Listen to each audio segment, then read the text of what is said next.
உறவுகளுக்கு இனியதொரு வணக்கம். நான் உங்கள் நண்பன் சரவணன். இன்னைக்கு ஒரு முக்கியமான ஒரு அறிவிப்பு என்னன்னு பார்த்தீங்கன்னா, அந்த பட்டதாரி ஆசிரியர். இந்த பட்டதாரி ஆசிரியர் பணி நியமனம் தொடர்பான ஒரு விடயம்தான். அது என்ன நடந்திருக்கு அப்படிங்கிற பார்க்கறதுக்கு முன்னாடி பார்த்தீங்கன்னா, இப்போ இடைநிலை ஆசிரியர்கள் இப்போ போன மாதமே வந்துட்டு கல்வித்துறை அமைச்சர் வந்துட்டு சொல்லியிருந்தாங்க. 2346 இடைநிலை ஆசிரியர்கள் பணி நியமனம் செய்யப்படும். ஜூலை 2ஆம் வாரத்துக்குள்ள செய்யப்படும் அப்படிங்கிற தகவல் சொல்லியிருந்தாங்க. சரி, ஓகே. அந்த இடைநிலை ஆசிரியருக்கான பணி நியமனம் செய்வதற்கான ப்ராசஸ் நடத்துறாங்களா அப்படின்னு பார்த்தீங்கன்னா, அது நடத்துறாங்க. அது எப்பன்னு பார்த்தீங்கன்னா, ஜூலை 14ஆம் தேதியிலிருந்து 18ஆம் தேதி வரைக்கும் இந்த 2346 இடைநிலை ஆசிரியர்களை நியமனம் செய்வதற்கான அந்த ப்ராசஸ் வந்துட்டு இப்ப நடந்துகிட்டு இருக்குது. சரிங்களா? இந்த நிலையில தான்.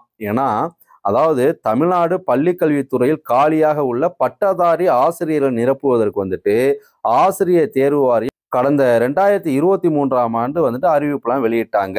இதுல 3192 காலி பணியிடங்களை நிரப்புவதற்கான தேர்வும் அறிவிக்கப்பட்டது. இது டிசம்பர் 13ஆம் தேதி 2023 வரை தேர்விற்கு ஆன்லைன் மூலம் விண்ணப்பங்கள்லாம் பெறப்பட்டன. பின்னர் பார்த்தீங்கன்னா 2024 பிப்ரவரி 4ஆம் தேதி எழுத்து தேர்வு நடத்தப்பட்டது. இந்த தேர்வினை 40,136 பேர் எழுதினர். ஏன்னா பேப்பர் 2 தேர்ச்சி பெற்றவர்கள் தான் இந்த தேர்வை எழுத முடியும். அப்படி எழுதப்பட்டதுல 40,136 பேர் எழுதியிருக்காங்க. இதற்கான தேர்வு முடிவு எப்படி அப்படின்னு பார்த்தீங்கன்னா, இந்த தேர்வு வந்துட்டு ஓஎம்ஆர் ஷீட்ல தான் நடத்தப்பட்டது. ரைட்டுங்களா? நடத்தி முடித்த இந்த போட்டித் தேர்வை வந்துட்டு ஆசிரியர் தேர்வு வாரியம் வந்துட்டு 2024ஆம் ஆண்டு மே 18ஆம் தேதி மற்றும் மே 22ஆம் தேதி பாட வாரியாக இணையதளத்துல வந்து வெளியிட்டாங்க. இந்த வெளியிட்டதுக்கு அப்புறம் சான்றிதழ் சரிபார்க்கும் பட்டியலும் வந்துட்டு வெளியிட்டாங்க. அதுல தேர்வு எழுதிய தேர்வுகளின் ஓஎம்ஆர் மதிப்பெண்களுடன் ஆசிரியர் தகுதி தேர்வு தாள் 2இல் தகுதி பெற்ற ஆண்டிகளின் அடிப்படையில தகுதி மதிப்பெண்கள், அதாவது வெயிட்டேஜ் மார்க்லாம் சொல்லியிருந்தாங்க இல்லையா? நம்மளும் ஏற்கனவே இது பற்றியெல்லாம் பல நம்ம பதிவு பண்ணியிருக்கோம். அந்த வெயிட்டேஜ் மார்க்கையும் சேர்த்து மொத்த மதிப்பெண்கள் கணக்கிடப்பட்டது. இதெல்லாம் நடந்துச்சு. இந்த ப்ராசஸ்லாம் நடந்திருக்கு.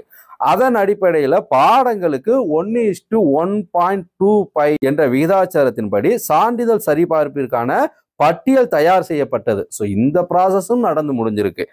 இதெல்லாம் நடந்து முடிஞ்சப்ப சான்றிதழ் சரிபார்ப்பு வந்துட்டு கடந்த ஆண்டு சென்னையில மே 30, 31ஆம் தேதியும் ஜூன் 1, 2 ஆகிய தேதிகளில் நடைபெற்றிருக்கு. அப்போ கிட்டத்தட்ட ஒரு மாசத்துக்கு முன்னாடியே இதற்கான அனைத்து ஒர்க்குமே முடிச்சுட்டாங்க.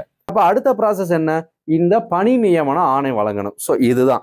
இந்த பணி நியமன ஆணை வழங்குவதில் ஒரு காலம் தாழ்த்தப்படுது. பணி நியமனம் வழங்குவாங்களா இல்ல வந்துட்டு இதை காலம் தாழ்த்திடுவாங்களா அப்படிங்கிற ஒரு சூழல் இருந்துகிட்டே இருக்குது.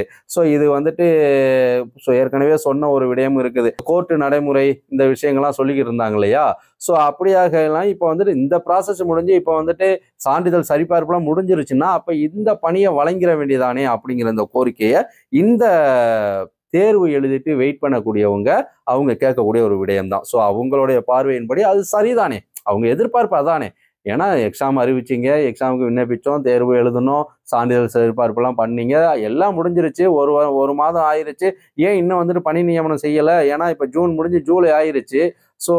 ஸ்கூல் ஒரு மாதம் முடிஞ்சு அடுத்த 2வது மாதத்துல வந்துருச்சு.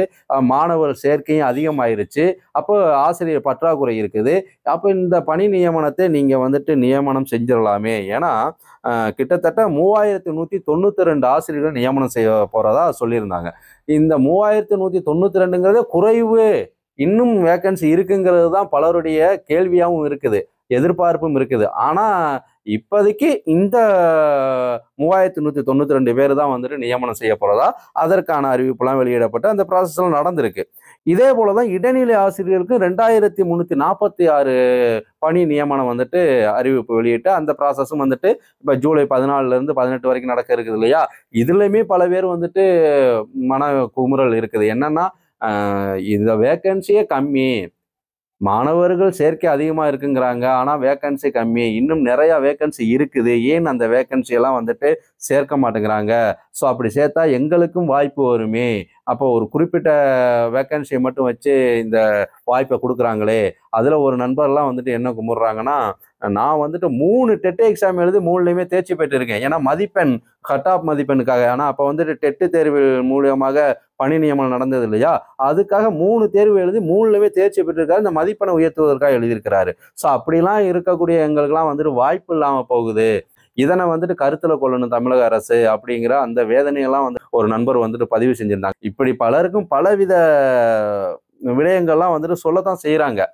ஆனா கவர்மெண்ட் நிதி பற்றாக்குறை, ஏதோ ஒரு விடயம், அப்புறம் காலம் தாழ்த்தப்பட்டது, ஏஜ் ரிலாக்ஸேஷன், அது இப்படி பல விடயங்கள்னால இந்த தேர்வுலாம் நடத்தப்பட்டு அதற்கான சான்றிதழ் சரிபார்ப்புலாம் முடிஞ்சு இப்ப ஜூலை மாதத்துல வந்துட்டு இந்த பணி நியமனம் வழங்க இருக்கிறாங்க. அந்த ப்ராசஸ் நடக்குது. இதையும் வந்துட்டு ஆலோசனை செய்யக்கூடிய ஒரு விடயம்தான். ஆனா தமிழக அரசு இதற்கு பிறகாவது ஏதாவது ஆலோசனை பண்ணுவாங்கன்னு நம்ம எதிர்பார்த்துக்கிட்டு இருக்கோம். ஆனா இந்த பட்டதாரி ஆசிரியர்களுக்கு இந்த 3192 காலி பணியிடங்களுக்கும் கோர்ட்டு நடைமுறையெல்லாம் தவிர்த்துருங்க. நான் அந்த விடயத்துக்கும் நான் போகல. சான்றிதழ் சரிபார்ப்புக்கு பிறகு எந்த ஒரு முன்னேற்றமும் இதுல இல்லை அப்படிங்கிற குமுறலும் வந்துட்டு இந்த பட்டதாரி ஆசிரியர்களுக்காக காத்திருக்கக்கூடியவருக்கு இருக்கத்தான் செய்யுது. அப்ப இந்த ஓராண்டு ஆகியும் இறுதி தேர்வு பட்டியல் வெளியாகவில்லை. இந்த நிலையில பட்டதாரி ஆசிரியர் பணிக்கு தேர்வு எழுதி அதில் தேர்ச்சி பெற்று சான்றிதழ் சரிபார்ப்பு முடித்தவர்கள் இடைநிலை ஆசிரியர்களுக்கு பணி நியமனம் வழங்குவது போல தங்களுக்கும் பணி நியமனம் வழங்க வேண்டும். அதன் ஒரு பகுதியா பாத்தீங்கன்னா சென்னை எழும்பூர்ல உள்ள ராஜரத்தினம் அரங்கம் அருகில ஜூலை 3ஆம் தேதி உண்ணாவிரத போராட்டத்தெல்லாம் ஈடுபட்டனர். அடுத்து இந்த பட்டதாரி ஆசிரியர்களுக்கான அடுத்து எப்படியாக இந்த ப்ராசஸ் நடக்க இருக்குது, உடனடியாக வந்துட்டு இடைநிலை ஆசிரியர்களுக்கு வழங்குவது போல பட்டதாரி ஆசிரியர்களுக்கும் பணி நியமனம் வழங்குவதற்கான அடுத்த கட்ட அறிவிப்பு வருமா அப்படிங்கிற எதிர்பார்ப்போடு அடுத்து வரக்கூடிய தகவலை வந்து நம்ம சேனலை வந்து தொடர்ந்து பதிவு பண்ணுவோம். உறவுகளே, நீங்க நம்ம சேனலை தொடர்ந்து ஃபாலோ பண்ணுங்க. மீண்டும் ஒரு நல்லதொரு வாய்ப்பில் சந்திப்போம். நன்றி, வணக்கம்.